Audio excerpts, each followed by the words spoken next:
The hosts feel it would be a little unkind to present this podcast without just a word of friendly warning. We are about to unfold the story of Frankenstein, a man of science who sought to create a man after his own image without reckoning upon God. It is one of the strangest tales ever told. It deals with the two great mysteries of creation, life and death. I think it will thrill you. It may shock you. It might even horrify you. So if any of you feel that you do not care to subject your nerves to such a strain, now's your chance to. Well, we've warned you.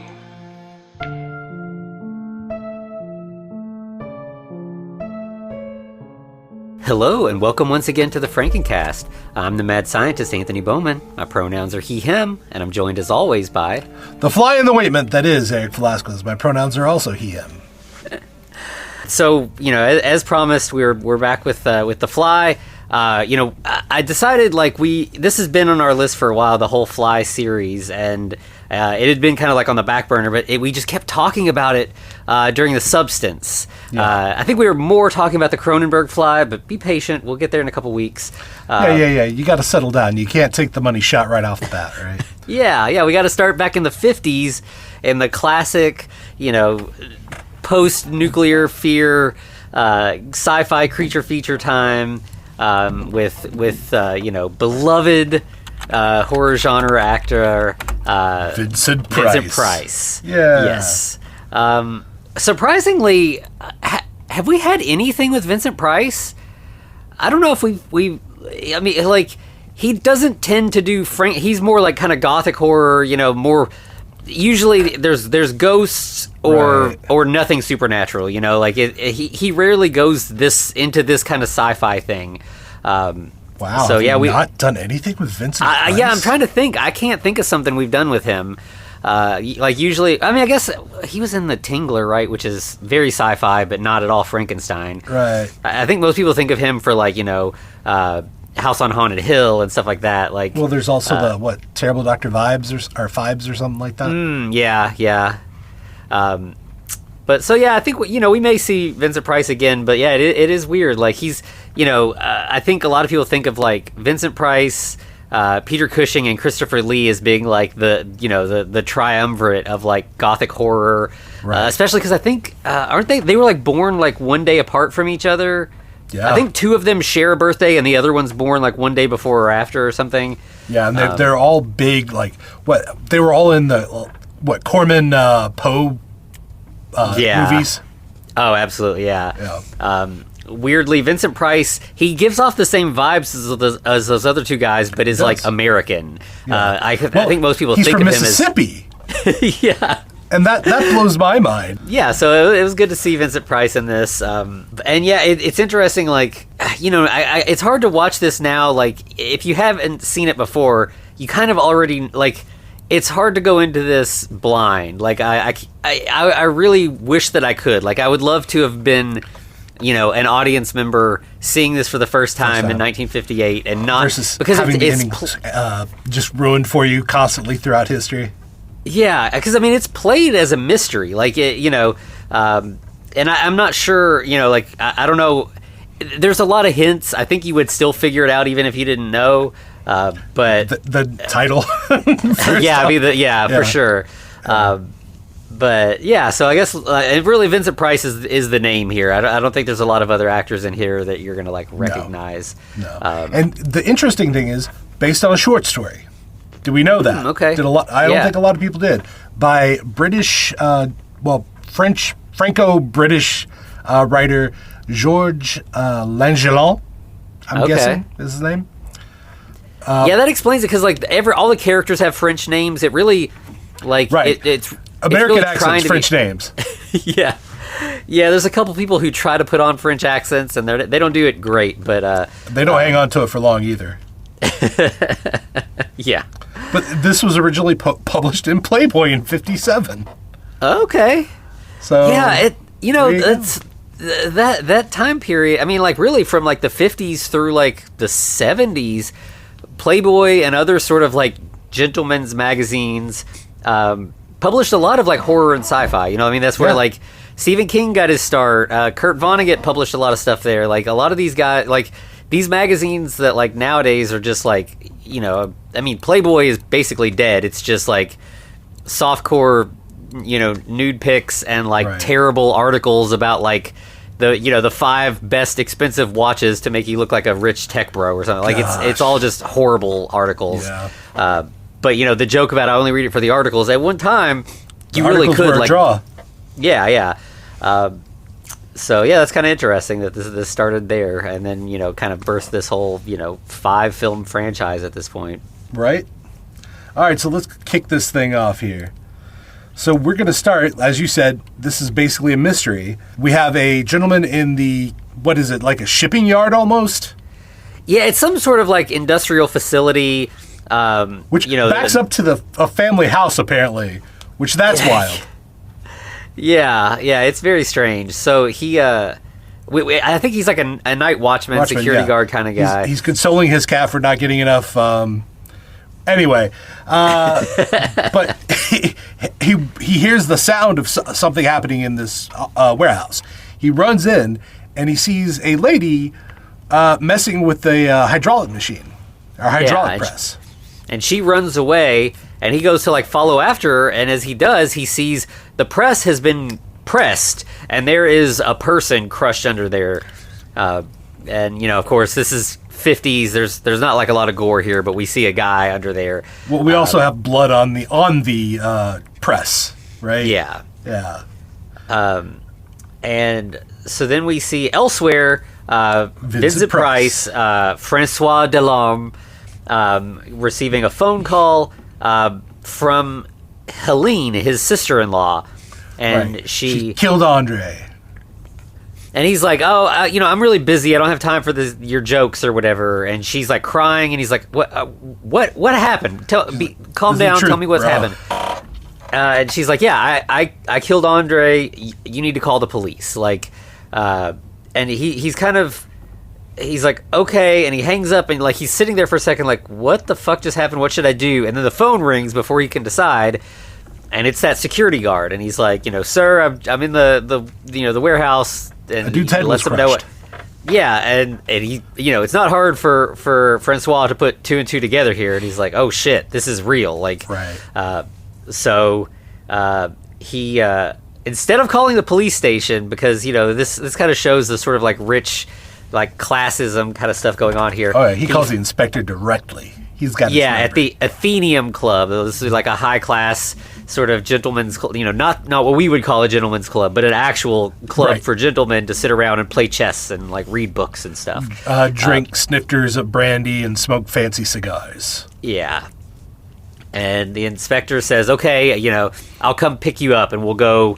I'm going to take you with me to the site." So like already we're getting this where the inspector's like, "This sounds like there might be some family trouble here, and I'm going to help you cover it up if that's what we need to do, because your family clearly like owns this town. You're very wealthy. We're going to make sure everything's okay." Right. We're going to cover everything for you, buddy. We got, as the law does, it has the rich. Yeah. Rich is back. So they get to the factory together, and as soon as they like get to the press, Francois is horrified. And they have to raise the press back up to identify the body, because the head and one of the arms are crushed. Right. Well, how are we going to identify him without a head? Yeah. Oh, my brother has a scar on his leg, so if this guy has a scar, that's probably my brother. Yeah. And so Francois does, raise the press up so they can get him out. And he looks at the settings and he's like, "This is strange. This couldn't be an accident, because this isn't the standard settings that it runs at all the time. Somebody has adjusted it to make it press harder. This would obliterate metal. Like, we use this to press steel, and this would like put a hole in the steel that would press so hard." Right. And also, it's been pressed twice. There's a counter. So I don't know Literally what happened. Called strokes. You gotta love it. Yeah, so like somebody, which to me like reminded me of like the Taylor, 7-in-1 stroke thing, killing flies. So yeah, he's like, they did it twice, which seems weird because the press would have certainly killed this guy in one stroke. And I love how the coroner is somehow able to be like, oh, yeah, the guy died 30 minutes ago. What? Sure, buddy. Yeah, you're not going to establish time of death out of what you got there. No, not at all. But so, Francois has kind of given the inspector an idea of what's been going on. So they but head Francois over also knows Helene doesn't know how to operate this thing. We never taught her. Yeah. So this is very strange. And right away, like it'd been so long since I'd seen this that as much as I know the main thing, at this I was like, I wonder if I was trying to remember if Andre showed her how to do it and then she did it, and that's why there was two. And we'll eventually get to why there's two. There's but it's a reason. There's a specific reason, and it really works. But so they head over to Helene's to talk to her, but instead they talk to her doctor, who's like, there's no way she could have done this. I don't know, but she's very out of sorts. I think she's had a mental health crisis for sure. She's very delicate, and they're like, we need to talk to her, and he's like, okay, but take it easy. Like, don't spend too much time with her. She needs her rest. Right. And he also mentions that he actually brought her into this world. That's how well he knows her. I mean, this is like an old-timey family doctor. He's been in the family for a long time. Yeah. And so they go in and talk to her, and she's like very calm, like weirdly calm. Yeah. Whether she had killed him or not. Died. She should be like a little more shaken up about this. Mm-hmm. And she's like, yes, I killed him. Like, she's just straightforward about that. But every now and then they will ask her like some specifics, and she's like, I can't answer that question. Yeah. Like, she knows, she wants to confess, but she doesn't want to get too far into a lie and lose the thread. Or so also she's telling the truth and it's so ridiculous that nobody would believe her, right? Yeah. And so they're like, how did you, he's bigger than you, how did you do this? And she's like, he laid down. And they're like, how, why? And she's like, I can't answer that. So very suspicious. By the way, she then offers the inspector coffee, and her acting so suspiciously, he's like, yeah, sure, why not? I'll take some. Yeah, no. I would not trust that. Yeah, no. But then all of a sudden, she gets really distracted and kind of freaked out because there's a fly buzzing around the room. He does end up catching her because they ask about the stroke count, and they're like, why'd you press him twice? And she's like, I didn't. It was just the once. And then he's like, there was a 2-stroke count, and she's like, oh, yeah, I must have done it twice then. Yeah, I definitely did it twice. Yeah. And so the inspector knows. I mean, he knows. Something fishy was going on for sure, but now he knows she is covering something up. So we have all the inspector, Francois, and the doctor out in the hall afterwards, kind of discussing it. And they're basically like, yeah, she clearly, something's going on. It seems like she might have gone crazy. This is maybe a reason of insanity kind of situation. So, Doc, we want you to have a nurse stationed right by her at all times for now. Yeah. So the inspector and Francois decide to go down to Andre's lab to see if maybe that will give them some kind of hint as to what's been going on. Right. Francois is surprised because he's like, holy crap, I didn't know he had this much and this type of equipment. Yeah, this it's super high end. It's really, really expensive, big, elaborate stuff. This is one of our fanciest science labs, period. It is huge, full of all this weird neon stuff. But it's also smashed to hell. Everything is destroyed. So the inspector and Francois start talking about why did the brother do self-deletion? Because the inspector's pretty sure it was one of those cases. Yeah. Francois is like, I don't know. I mean, he and Helene were very happy. They have a kid. Everything's going great with their marriage as far as I could tell. And we're both fabulously wealthy because every now and then he just invents something crazy and we make a shit ton of money. On it. He'll say later that every time he's been down here 3 times and each time he's come back with a fortune. Yeah. So I don't know what he would have to lose, or what he would have to gain from killing himself. Everything is coming up Millhouse basically when it comes to Andre. So, right. But we also get the inspector asking, "Well, your brother worked with animals, right? And insects?" And he's like, no. He never did anything like that. He really valued the sanctity of all living things. Mm-hmm. He wouldn't hurt a fly. Well, Mama Bates would beg to differ on this case. Yeah. All right. So then the next morning, the nurse is going to bring Helene breakfast in bed. That's very nice of her. Yeah. And she says, when is the inspector and Francois coming by? And the nurse is like, yeah, they're supposed to be by to ask you some more questions later. And they're like, and she says, will Francois be bringing that nice little boy? And the nurse is like, you mean Philippe, your son? That he's watching for you right now? And she's like, does everyone think that I've gone mad? And the nurse is like, I plead the fifth. I don't have any say in that. I'm not answering that. And comically, to prove the point, she hears some buzzing and she just hones in on it. Yeah, she starts panicking about the fly again. And the nurse is like, oh, I'll take care of that. So she goes and like smashes the fly. Yeah, Helene loses her gourd over this. She's like, don't kill it! Yeah, she just goes hysterical. She's screaming. She's crying. She runs over to it, like picks up the fly. Cut back to Francois and the inspector later looking at this fly. Like the nurse took it out and like gave it to them. And they're like, this is a normal fly. What's up with that? Yeah, what is going on? What could this possibly mean? And yeah, they're like, I don't know. She seems perfectly lucid when we talk to her. Everything seems normal. She does not act crazy. Until flies come into the picture. Yeah, she's completely normal until she's not. So like, what does that mean? And then they're like, well, what about she doesn't seem to know who Philippe is anymore? Like there is something broken in her. Like, we got to figure that out. And then the inspector's like, you love her, don't you? And Francois is like, what do you mean? And he's like, you love her. And he's like, well, yeah, I mean, I was in love with her, but like she only had eyes for Andre, and I stepped back, and I've not done anything since. Like, so the inspector's already kind of like, hey, you had motive, bro. Yeah, and he's like, I've kind of been looking into you because I thought this, but like now that I don't think you did it, but like I just want you to know, you're paying me not like, to think you did it. Yeah. So. He's like, I wish we could find more about what Andre was working on. I think that's our only lead at this time. But otherwise, I mean, the only explanation is that Helene did it and that she's insane. Right. And actually, they mentioned about the trial that it's coming up, so she's probably going to be found guilty. Yeah. So then we cut to like a little later. Philippe is having dinner with Francois. And, of course, he's a little kid. Is it dinner or breakfast? I mean, there's wine, so it should be dinner, but also it's bright, so it should be breakfast. Yeah, I don't know. And he's a kid, so he's like, when's Dad coming home? And Mom seems sick. When I'm gonna get to go back with her? Hey, weird question, Unc. How long do flies live?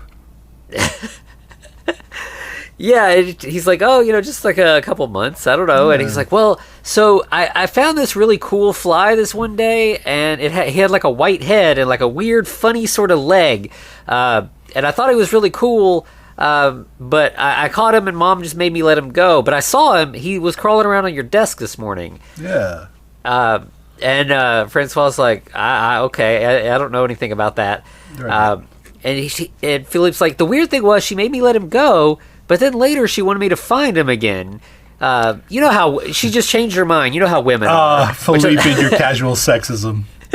Yeah, a sexist like 7-year-old or whatever. You gotta teach him early, Anthony. I guess I don't know. But yeah, so they called for the inspector and decide to go to speak with Helene. Yeah, or he calls the inspector. And then as the inspector answers, he just hangs up. Oh, yeah. That's right. Because he's like, I think he's like, I need to do some investigation without the inspector. I need to figure out what's going on before I let the inspector in on it. That's right. So and he goes right past the nurse as she tries to stop him.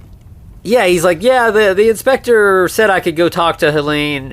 Yeah, and she's like, that's weird. But he's like, yeah, it's totally cool, I promise. And so he goes on. Right. And like first thing Helene asks him is, hey, so how long do you think flies live? It's like, wow, okay, this is a weird line to trace, but okay.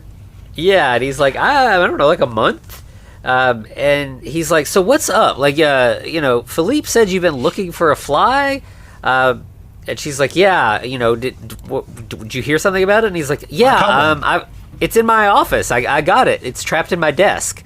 And she's like, oh, so then? And he's like, yeah. What do you mean?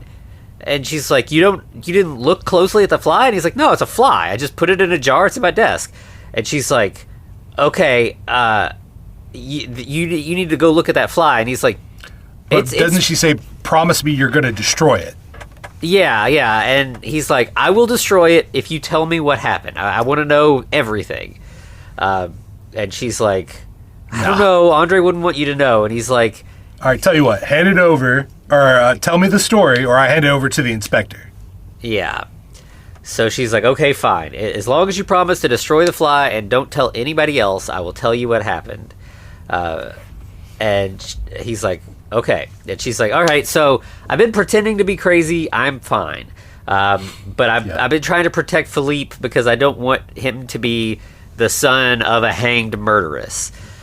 So he's like, okay. Well, if you want that, then like we should get the inspector in on this. And she's like, all right, fine. So, I don't want to tell the story twice. I love it.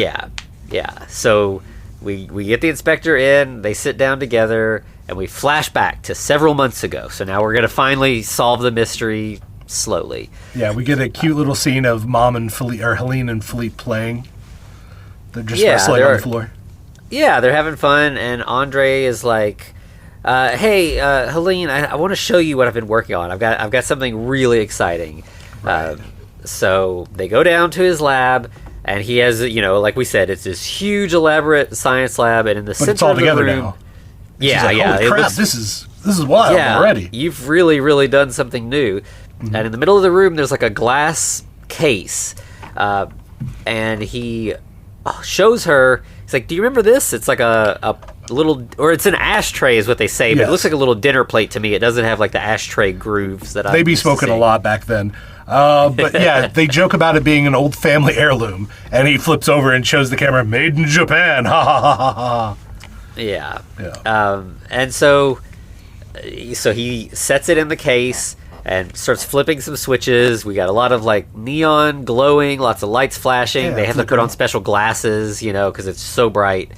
And then after everything's said and done, they go over to the case and it's empty. And she's like, "You just destroyed it? Is that the trick?" Nope. And he's like, then he slides open the wall, and there's another box. Yep, an identical box in the next room behind like a big steel door. So no magic trick here. And there is that same plate. It has somehow passed through not only space but through a wall. And he's like, "Yeah, I've invented teleportation." I had a hilarious realization at this moment. I was like, "Oh, he did a Mike TV before Willy Wonka." Yeah, that's what he explains it as. Yeah, he breaks it down into particles and sends the particles over to the other box. Yeah, because she has trouble believing it, and he explains it like TV and radio. It's these waves that like the picture gets obliterated into little particles. It passes through space and then gets reassembled in your TV. This is the same thing, but just with like physical atoms instead of like radio waves. Yeah, obviously this would revolutionize shipping, like to the wildest degree. Yeah, he's like, we can move people around easily and cheaply, but we can also this country has a surplus. This country needs something. We can move stuff around without having to pay for it. Like, this will end hunger, famine. Like, this will make the whole world equal for the first time. Yay! It's but pretty wait, great. Honey, there's something wrong with the dish. Made in Japan is flipped now. Oh no! Yeah, I mean, obviously, it doesn't completely rearrange things correctly. Yeah. So that upsets Andre, and he's like, "All right, I got to get back to work. Like, I got to figure that out. I have to solve." He's like, "I was excited, now I'm upset." Yeah. So then we just cut to like later.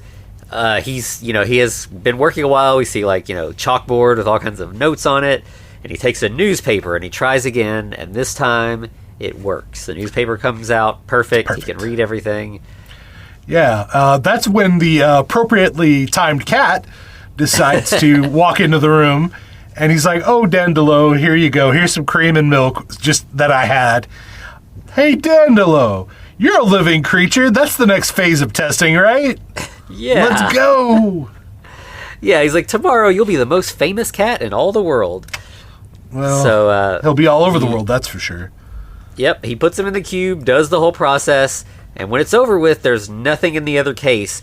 but he just hears this ethereal Meowing. meowing out, like, which is silly. Like, if he had Yeah. been obliterated, he would not be meowing. But No. like, at first I thought he was like stuck in the wall or something, but no. Andre later says, like, yeah, he's just his gone. particles didn't come back together. This is gone. H.P. Lovecraft's cat out of space, right? Yeah. So then, like, we just have a little later. Helene is upstairs. She gets a phone call from Francois, and they're just like chatting.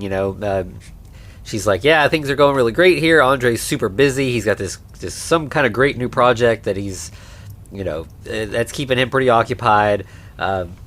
Philippe is missing his dad, so he's kind of acting up. But mostly everything's fine. Also the cat went missing, but you know how cats are. It's Cue Philippe losing his mind over the cat missing. And, like, Emma, the maid, is dragging him down the stairs. Yeah.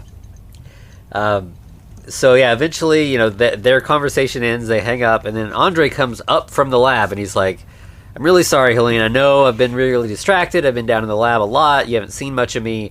But Right. I've had great success. It's time to celebrate." And she's like, I don't really want to do, like, what do you mean? Like, you're just going to show me another experiment? And he's like, "No, I bought tickets to the ballet. We're going to go out. We're going to really do it up." So get changed. And by the way, she's already in, like, an evening gown. Yeah. Like, she's ready for the ballet. She even has, like, one glove on for whatever reason. Like, I don't but think he's like- people just wore that around the house, even if they were rich. Yeah, I wouldn't think so. But he does want to show her what he's up to before they go to the ballet. So they go downstairs, or no, do they? No, they go to the ballet first. Oh, they go to the ballet first. That's right. Because That's right. while 'Cause- they're in the middle of the ballet, he's like, he has an idea, starts scribbling on the bill, the playbill, and she's like, "No, honey, you got to stop. We're here for ballet." Yeah, and he does. He's like, "Oh yeah, you're right." So he like he stops. He cozies up next to her. There's a couple behind him that are like, "You sons of bitches, getting on our way." Yeah. So then, like, later, they're back at home, and he says, "Why don't we go downstairs? We can finish up the evening with some reintegrated champagne." There you go. And, yeah, so they kind of, they kiss, and she's like, "Oh, you finish?" And he's like, "What? Do you have something else in mind?" And they get really flirty, which is cute. Like, this couple cares about each other. That's nice. But so he does end up transporting the champagne. It comes through. Everything's perfect. The label Still looks cold. great. Yeah, it came with the ice bucket. Everything came through just fine. And he's like, "But before we have that, I want to show you one more thing." So he gets a guinea pig out of a little cage and transports the guinea pig. And Helene is not happy about that. Like, No, it's a living creature. Why would you do that? Yeah, and he's like, "Trust me." So he does it. The guinea pig comes through fine, and she's like, "Wow, that's amazing." And he's like, "Yeah, I did it earlier today, and he was fine."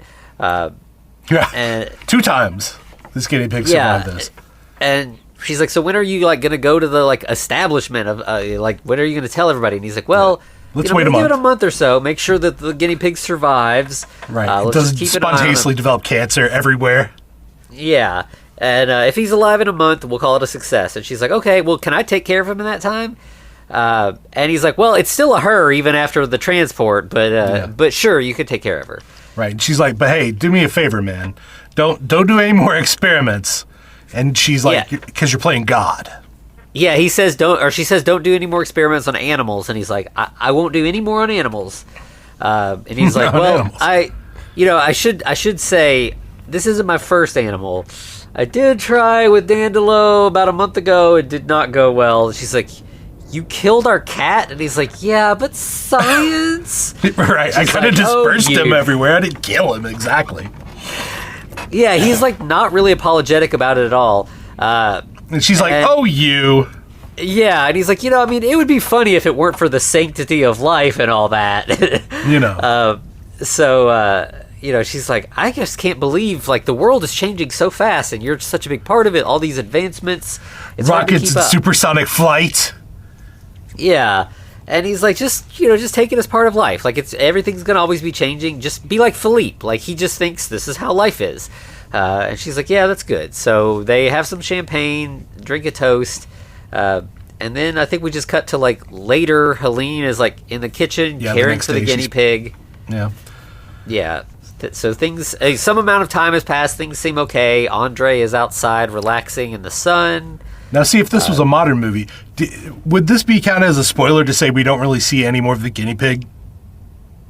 Yeah, I don't think that's a spoiler, but yeah, it does seem like a missed, that some kind of, what it would be is like at the very end, something also is happening with the guinea pig. Or like right before the reveal with Andre, we would see it's dead now or something, right? Yeah. But so Helene goes out to talk to Andre, and he's like, "Oh yeah, I'm just out here looking up at the sky, looking at God, maybe, because this is his little now I know what it feels like to be God moment, kind of." Yeah. And so they kind of have a little flirty, interaction there. We do get another fly buzzing around that she brushes away. So just we're gonna keep reminding you that flies are just around. Yeah. And then she's like, "Oh, you should go in and like get dressed soon, because Francois is coming by for lunch in a little bit." And he's like, "Oh, great! I've been wanting to show him the experiment. I want him to see." I'm not quite ready to show like the higher ups, but I can show my brother. It'll be fine. So Francois comes over. Yeah, and Helene's like, Andre's down in his lab. He wanted to show you something. So they go downstairs, and they find the lab door is like sealed shut, and there's a note on the door that says, "Do not disturb." And Francois' like, "I guess he's not going to join us for lunch then." But he also makes a comment. It's like his writing gets worse every day. Yeah, the handwriting is pretty shaky on the sign. So then we have them upstairs, and Philippe runs in, and he's like, "Hey, Mom, Uncle Francois, yeah, look at this cool weird fly." And Helene's like, "Don't trap flies. It's cruel. You should go outside and let it go, and then wash up. It's lunchtime." And he's like, "Okay, fine." And he's very like 50s kid. Like he's like, "That's the best fly I ever caught," and he's all upset about it. But he does let the fly go. Right, ominous fly flies away. Yeah. As he opens up. So then we have like later that night, Philippe's gone to bed. Emma comes into the kitchen. Emma the maid, where Helene is kind of puttering around the kitchen, and she's like, Andre never came out and ate the dinner that I brought downstairs and left outside. What should I do? And Helene's like, "I'll go check on him. I'll see what he needs. You just go on to bed, Emma." So Helene comes down, and she tries to talk to Andre through the door, but he doesn't respond. She's like, "That's strange." And then she looks down and sees there's a note on the floor. He slides one underneath the door. Yeah, so she picks up the note, and it says that he had some kind of trouble, some sort of accident, and it's a matter of life and death, and he needs her help. He's got instructions, and he wants her to knock on the door to let him know that she's read and she understands. So she does, and so the instructions say to go upstairs and get a bowl of milk laced with a little bit of rum.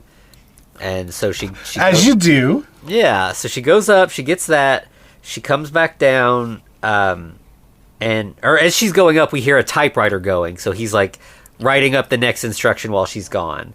Right. And so when she comes back, yeah, she sees the second note, and it says, "Come into the lab.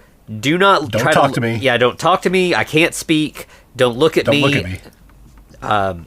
Just take the rum or the milk and rum, set it on the table, go into the next room, the teleportation room, and look around. There should be a fly with a white head and a strange looking arm, and I need you to try to capture it." Right. And as soon as she sees that, she's like, "Oh shit, that's the fly Philippe caught, and I had him let it go outside." Weird. So she's like, she knocks. He opens the door. Yeah, and his face is covered in a hood, and he has his hand shoved, or his left hand, I think, shoved in his pocket. Yeah. So she looks around. She pretty much knows it's not going to be down there, but she checks anyway. She looks around, doesn't see the fly, and she's like, By the way, he sticks his hood over the bowl and just starts slurping. Yeah, and it's a real gross sound. Like, yeah. And so she tells him that, she couldn't find the fly, and she's like, "We'll try again tomorrow. I know you can't talk. Can you knock once for yes, two for no?" And he knocks once, And she's like, okay, why don't you come to bed? We'll look for the fly in the morning. And he's, no, hits the table really hard. Right. He doesn't say no, but yeah, he hits the table really hard. Yeah. And she's but like... his hand swings out to the side, too. Yeah, that's a claw. Well, because she says, I will have to look for the fly in the morning because I'm pretty sure Philippe caught that fly earlier today and let it outside. And that's when he like freaks out and she sees his hand is it's a giant claw. Right. And he what the heck? Yeah, and then he just points like, get out, so it doesn't say anything. So she leaves. Well, she freaks out a little bit too. Her reaction to the claw is a little bit. I don't know if it's understated or overstated given the situation. Yeah. Like she screams.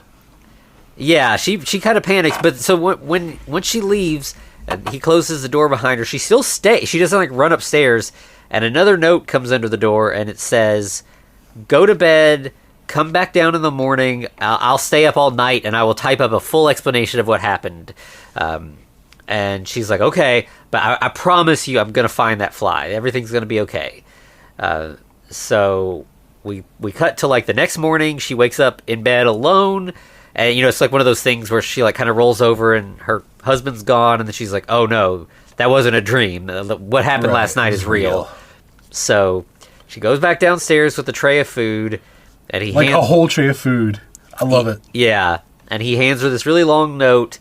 And she like looks like she's about to read it, and he points like, "No, you're going to go in that back room and read it there. Like, I don't even want you in the same space as me." Right. So she goes in the next room, and he says he does the Slurpee thing again. Yeah. So he says, he did the transport once, it worked fine. He did it with himself, everything's good. But then he tried it again, and he didn't notice there was a fly in the chamber with him, and their atoms got mixed up. Oh no! So by the way, like this should the fly didn't have as many atoms as this guy did. I don't think. Yeah, like a lot of the obviously the science here is a little fuzzy. I mean, I think most people are much more familiar with the Cronenberg one, which we'll get to eventually. But that one I think does a sort of more realistic in a lot of different ways version of what this would look like. But definitely more terrifying. Yeah. So basically in the process he ended up with the fly's head and one of the fly's arms, but it ended up with like a human head and a human arm. And basically like he has to find that fly so they can teleport together again and hope that the machine figures it out and straightens them back to normal. Otherwise he's going to have to destroy himself because he can't let this thing that he is out into the world. Right, which that's odd, but okay. I mean, we'll get more of it later, but yeah. So she begs to see his face. He refuses. She's like, okay, I'm going to go up and look for the fly. So upstairs, she tells Emma, the maid, like, okay, well, we're looking for this fly, white head, strange hand. It's escaped from Andre's lab, and it's very important that we capture it. And so she starts looking around. She goes out to Philippe, who has caught a bunch of flies, but not the right one, and she gets mad. She's like, find the good fly. Find the right one. Yeah, she kind of like snaps at her kid, and he's like, I'm sorry, I'm just trying to find flies. And then she goes back inside and sees Emma killing a fly. And she's like, what are you? What? I said capture the fly. It's important. We need the fly alive. Right, and it was like, okay. But thankfully, the killed fly is not the one they needed, so everything's okay. She's just like, but moving forward, we're capturing flies here. We are not killing flies. Right. And then I think Helene sees one that she thinks is the right one and chases it everywhere. And it's not the right one, so she's like kind of disheartened, like this is never going to happen. But then she sees the right one with the white head on a lamp. And so she's, we like an extended sequence where she's like trying to be sneaky and catch it or lure it. Right, but she shuts the door and everything and's like, all right, everybody, get in position. Yeah. And it eventually flies like behind the curtains, so it's trapped between the curtain and the window, which is like the best place to try to catch a fly. Like if you're going to kill a fly, this is the best, you smash it. But of course, we're not trying to kill it. We're catching it. So, but then she sees there's a tiny broken piece in the corner of the window, a little triangle missing. And she's like, okay, I'm going to run outside and I'm going to catch it when it tries to get through this. So you all just kind of keep it in this space until I get over there. So she runs around outside. Of course, as soon as she gets there, like right before she gets the net there, the fly zips out of the hole, buzzes away, gone. Oh no. So she chases a little around the garden, but it's outside now. It can go anywhere, and eventually she loses sight of it and just like breaks down crying. This may have been her last chance. Right. Philippe comes running in and goes, "It's okay, Mom." Yeah. It's fine. Yeah, so then we go back. He doesn't understand what's going on. Yeah, of course, he has no idea. So then we have later on, Helene comes back down to the lab with some more food, and she has to tell Andre, we almost had him. He got away, but we're going to keep trying. We will catch this fly. That's right. And he hands her another note and again makes her go into the next room as he kind of grossly starts eating the food again. Right, basically saying, I'm sorry, but I'm pretty much it's pretty much over. I'm going to have to destroy everything. Yeah, I think he had 2 notes, and he handed her the one, and he's like, if you're reading this one, it means you didn't find the fly. We've got to destroy all traces of this experiment. I got to destroy all my equipment, all my notes, and me, because man should not tinker with such things. Right. Oh no. And of course, she's like, no. We'll figure this out. You're still a man. You're still intelligent. You have a soul. You can't just kill yourself. You gotta go on. You gotta keep fighting. Well, this is when he starts typing up, no, I'm losing myself each and every moment. Trying to think is almost impossible right now. Yeah, I feel my will going away. My brain says strange things to me. And as he's typing one-handed with the human hand, and the fly claw keeps gripping the hand and trying to pull it away from the typewriter. He's actually fighting with himself. What could the fly brain be saying to him? Hey, let's get more sugar. Yeah. on a literal sense, what does this fly have? It wouldn't be trying to fight him. It's not. It doesn't want to be a monster. It wants to do fly stuff. It just wants food. Right. But I think that of course, I hate to keep going to the Cronenberg one when we haven't watched it yet, but that makes a lot more sense. Yeah. Yeah, and in that it's very much a body horror thing that's about disease and death and stuff, but you can already start to see that here in this. This is the person who has a terminal illness who's I'm just going to end it before it gets bad, and the family members being no, but you still have so much to live for. You should fight the cancer. You should, get as much time with your grandkids as you can and stuff. And this is it's a complicated debate that is really very much on the world stage right now. There's other countries that are, passing laws to allow for euthanization. It's a fraught issue. And I think that's subtextually here. I don't think that that's an accident. I think the writers wanted you to think about that. She's you still have so much to live for. You have a soul, and he's no, but I'm losing bits of myself. I'm no longer who I was. Situation. Yeah. So yeah, it's heavy stuff, especially for the 50s. Yeah. But definitely nobody would be talking about that, right? Yeah. That's one of the things you don't say. Yeah, and she's like, why don't you just try to go back through by yourself? Maybe it'll fix it somehow. And he's like, no, I need the fly. It's got the other bits of my DNA that I need. She's like, well, it can't hurt. She's persistent. Yeah, try it. So he does go back through, and when he comes back through, as soon as he he steps out, she grabs the sheet. She's like, it's worked. Yeah, she pulls the sheet off of his face, and we see he's got a fly head. Right. So obviously she freaks out at that. Yeah, we get a Scream Queen moment with her, and we also get one of the classic shots from this is we see her screaming through the fly's eyes. Dozens and dozens of reflections of her. It's a fun shot. Yeah, and so of course she faints. He picks her up and carries her in the monster holding the fainted woman pose that we often see. But this shows his humanity's still there. Yeah. And he lays her on a couch, and then we see that he kind of brushes her with his human hand, and then the fly hand looks like it wants to try to kill her, and he's sort of fighting with what he wants to do to her.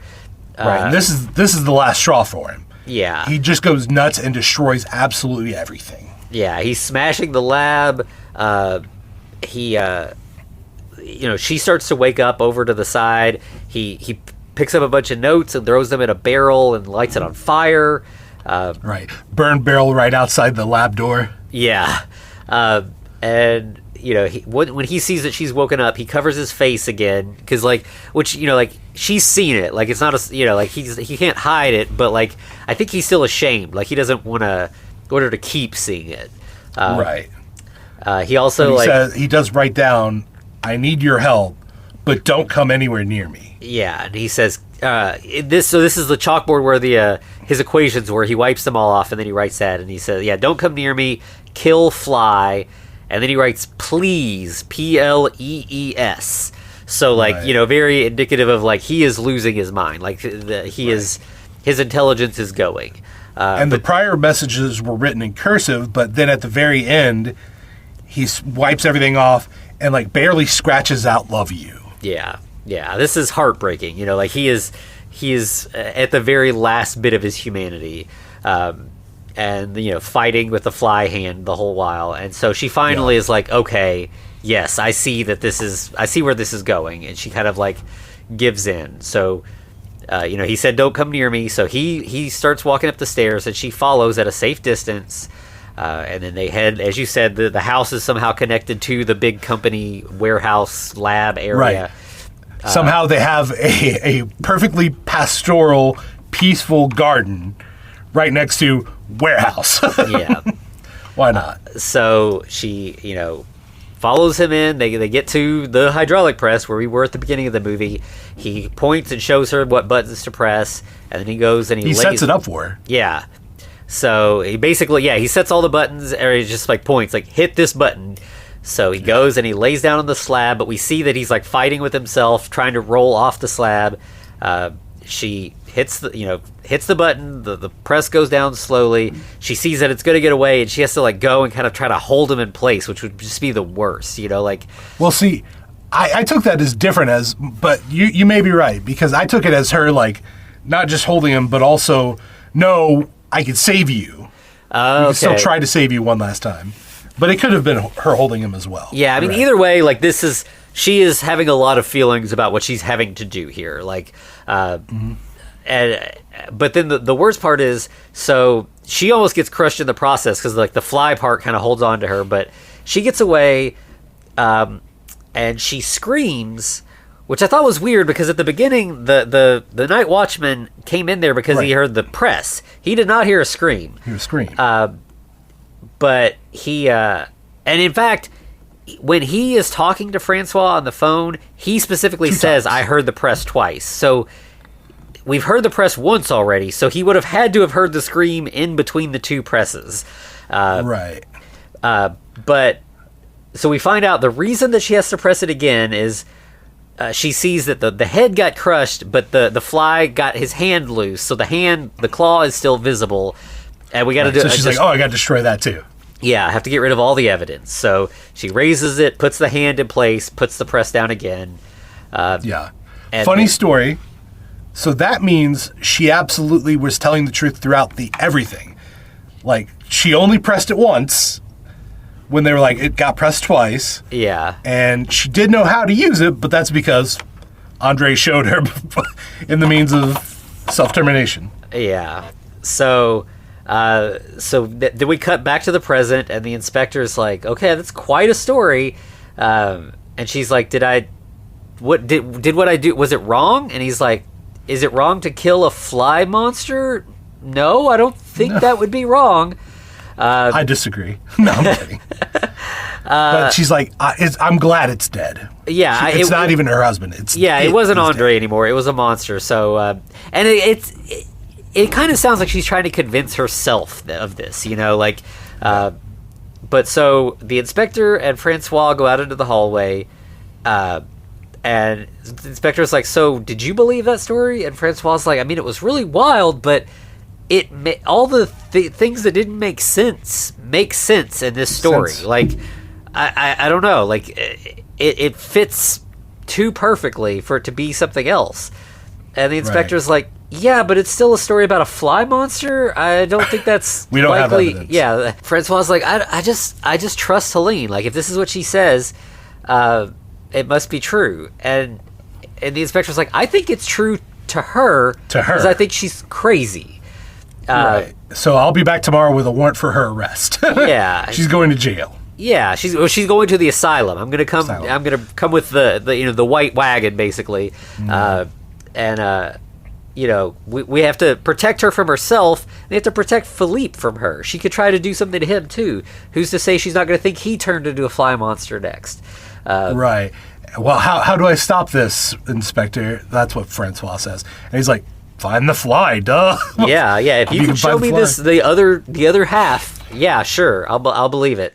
He leaves, and now Francois goes and talks to Emma in the kitchen, and he's like, "Do you remember the whole the fly search you all had a couple of days ago?" And Emma's like, "Oh yeah, yeah." And he's like, "Did you see the fly that they said was the fly?" And she's like, "Yeah, we chased it all over the house." And he's like, "Did it have like a white head and a weird arm?" And she's like, "No, it's just a fly." Just a fly. By the way, did you? There is something about this lady that is special. Let me double check her actress one more time. She plays. This is played by Kathleen Freeman. Do you know where we should know her aside from like all the billions of roles she's played? No, I didn't recognize her. Are you a fan of the Blues Brothers? Okay, yeah. She's the penguin. Oh wow, that's Yeah. yeah. I would not have clocked that. That's Sister great. Mary Stigmata. That's so funny. All right, yeah. Sorry to interrupt that. But yes, basically Emma seems like she's not really paying attention. She's just there to do her job and go home. Yeah. So Francois, he hears that and he's like, okay, maybe she was crazy. So he walks outside and there's the trash can down by the curb. There's a bunch of flies buzzing around it. And he pauses a second and he looks and they all look like just flies. So he's like, okay. So he goes to the garden and sits down, just kind of trying to think, what should I do? And he hears this. Now, clearly he doesn't hear this, but the audience does hear something go, help me, help me. Yeah, and the camera kind of pans over a little bit, and we see, between the bench and, a nearby bush or something, there's a whole big spider web.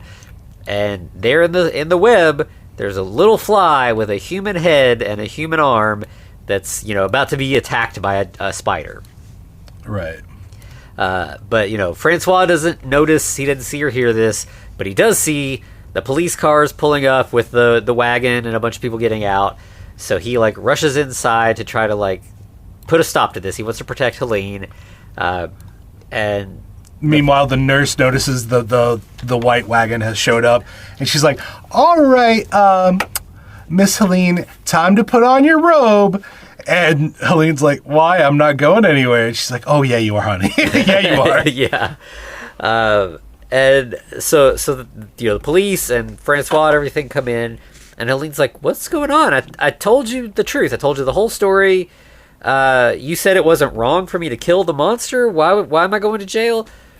And, surely you saw the fly. That confirmed my whole story, right? And Francois was like, okay, so here's the thing. I didn't have the fly. Yeah, I lied. I never had the fly. I never saw the fly.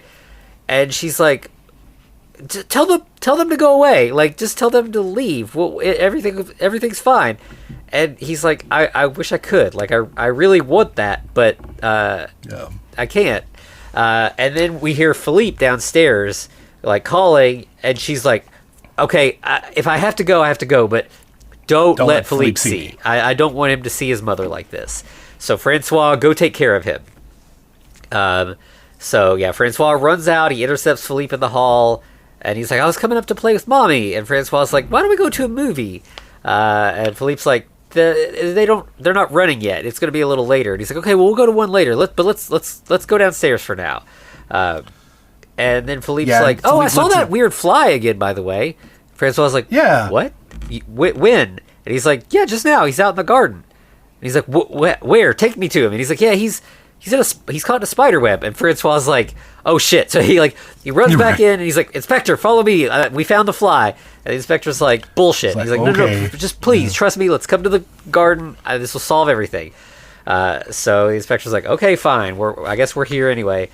So they run down to the garden and they see a fly with Andre's little face and little hand saying, help me. And the special effects here are pretty good. Like, it's really the actor, in like a little fly costume, and there's a giant fake spider kind of wiggling towards him. And he's like begging for help. But turns out the spider eats the fly right then and there. Yeah, like they can't get to it quite in time. He's gone for. And the inspector the inspector's like, this is abomination, crushes it with a rock. Yeah. And then Francois was like, what the fuck, dude? That was evidence. Yeah, and the inspector's like, you saw that too, right? And Francois was like, yeah. And he's like, I don't think I'm ever going to forget that scream. I am like, that's some serious PTSD shit. Right, yeah. And Francois was like, all right, so we got to let Helene go, right? And he's like, the inspector's kind of surprised. He's like, what? He's like, well, you committed as much murder as she did. Yeah, she killed. And I'll attest to that. She killed a human with a fly head, and you killed a fly with a human head. With a human head. And the inspector's like, yeah, I know, but who would believe me? It sounds crazy. And Francois was like, okay. Suicide. It was suicide. Self-deletion. Yeah, like... We can't say that. Yeah, like, we can just say Andre did it, Helene had nothing to do with it, and he's like, what about the two-stroke count? And he's like... I had been working earlier. I forgot to. I did one and I left it. I forgot to reset the counter. Total coincidence, unrelated. And the inspector's like, "All right, yeah, sounds good. Yeah, that works." That's funny though. This is a police cover-up. Yeah, absolutely. Yeah.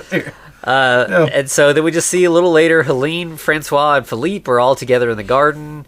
And now Philippe knows that his dad has died. Like they've kind of explained all of this to him. And why did my dad die, Uncle Philippe? Yeah. Francois. And Francois's like, your dad died doing really noble work. He was exploring the unknown. He was really trying to help mankind, but he got a little careless just for a moment, and that was enough. He paid the price, but, scientific experiment is still worth doing. You got to be careful. You have to really pay attention. And Philippe's like, well, I want to be a scientist just like my dad when I grow up. And Francois is like... Right, explorer. He says, I want to be an explorer just like dad. But yeah, he's sequel bait. Yeah. And Francois is like, I'll help you do that. Like, we'll work together. And so, like, it seemed like, a common sort of, like, Frankenstein story thing is just, like, science bad. If you push the limits of science too hard... You deserve all the bad things that... But I appreciated that this was like, no, science is good. You just have to treat it with respect. Be responsible. Yeah. Like, it wasn't... The fact that Andre was experimenting with teleportation is not bad. That's great. He could have saved the world. Like, it would have been incredible if it had worked.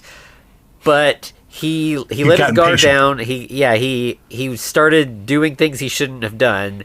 And that was the problem.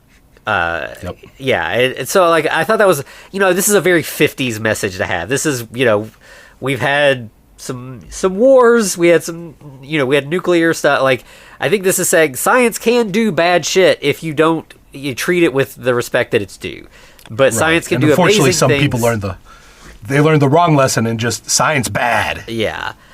So I thought that this was a more measured sort of lesson than we would usually get from a sci-fi movie.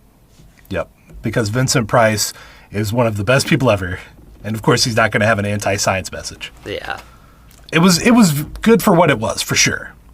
Yeah, I mean this is definitely like a 50s sci-fi movie that's made with a pretty low budget.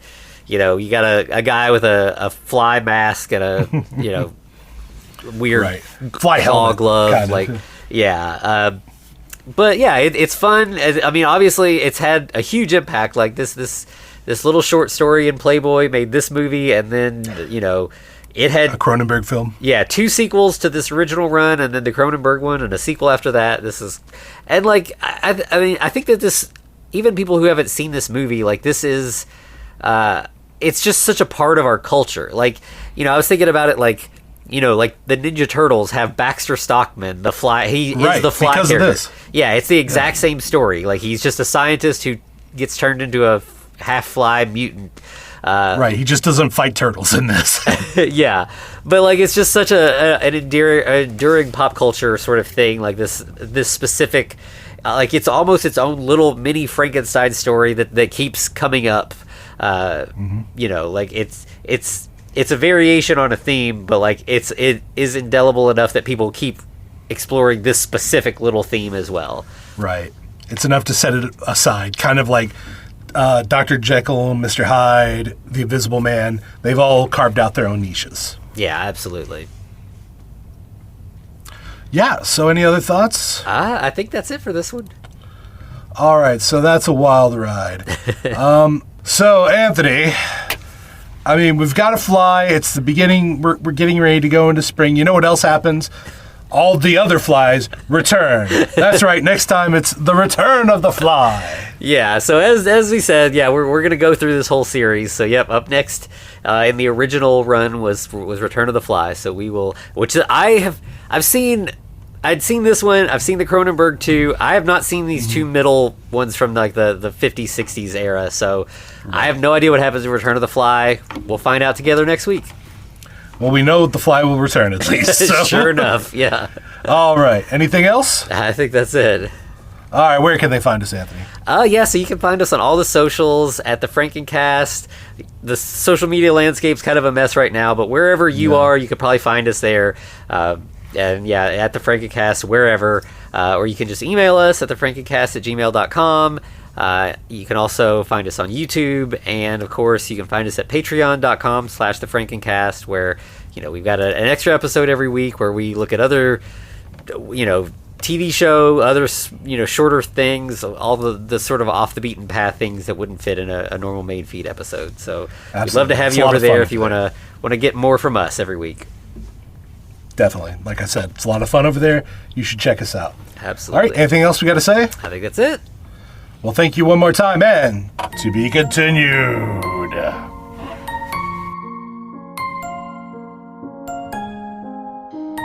Looks like you survived another episode.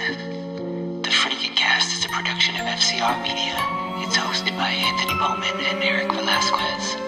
Follow us on Twitter at The Frankencast, or send us a letter at thefrankencast@gmail.com. Our cover art is by Amanda Keller. You can find her at Keller Illustrations on Instagram. Our theme music is by Vivek Abhishek. Thanks for listening.